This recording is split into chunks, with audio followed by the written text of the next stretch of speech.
Alright, this is a continuation of the problem from the prior video. And what we were getting ready to do is we were finding the current that corresponds to the maximum value of P. So I'm looking for the maximum at which this would occur. What we're going to do is we're going to take this, we have our critical numbers, and we're going to test each one of those back into this original problem. Well, on this one, I know that when my I is 0, my P is 0 when I plug those in. When my I is 12, well, I have 12 times 12 minus 0.5, 12 squared. That'd be 144 minus, this would end up being 72. So that would be 72. And this last one, when I plug in 15, I'd have 12 times 15 minus 0.5, 15 squared. That does total out to be 67.5. So the maximum would be at 12 when I is 12. So max when I equals 12. Now there's one more question to this, and it says, could the power output be increased by replacing the 15 amp fuse with a 20 amp fuse? And what we're going to do is just talk about this a little bit. In this graph, I can see that it increased from 0 to 72, but we determined this to be its maximum. So what's going on now is that it's decreasing.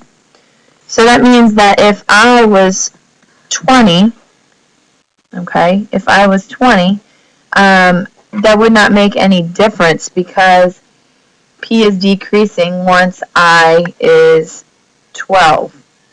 So we're going to write that. No, a 20 amp would not increase power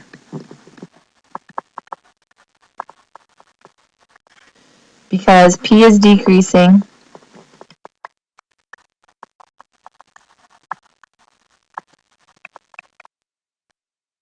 for anything where I is greater than 12.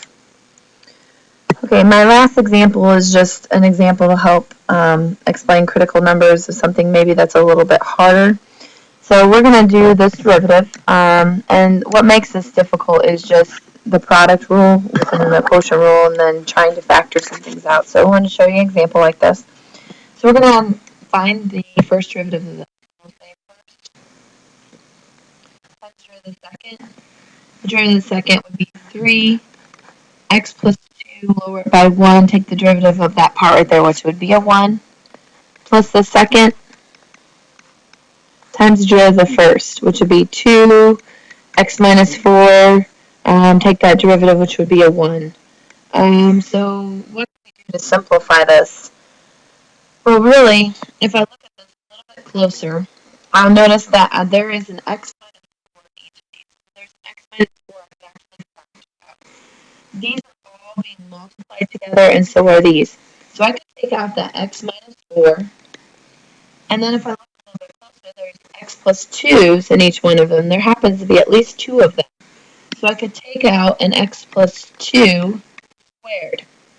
Now I'm going to make brackets here so you can see that what I'm doing is really factoring those things out.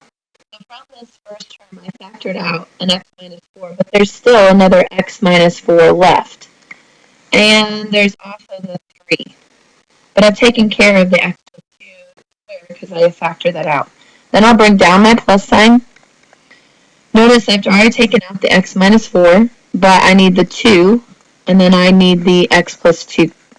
And I need just one of those because I've taken out 2 of them already.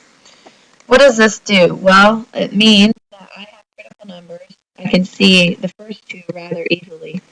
I have critical numbers at x equals 4 and x equals negative 2. This one I'm going to have to solve just a little bit. So I've got 3x minus 12 plus 2x plus 4. Combine my like terms. That gives me 5x minus 8. So there's another critical number right here at 8/5. So this was just a little bit harder problem on finding critical numbers where we might need to factor out some things. Otherwise, it makes it pretty difficult to find those critical numbers.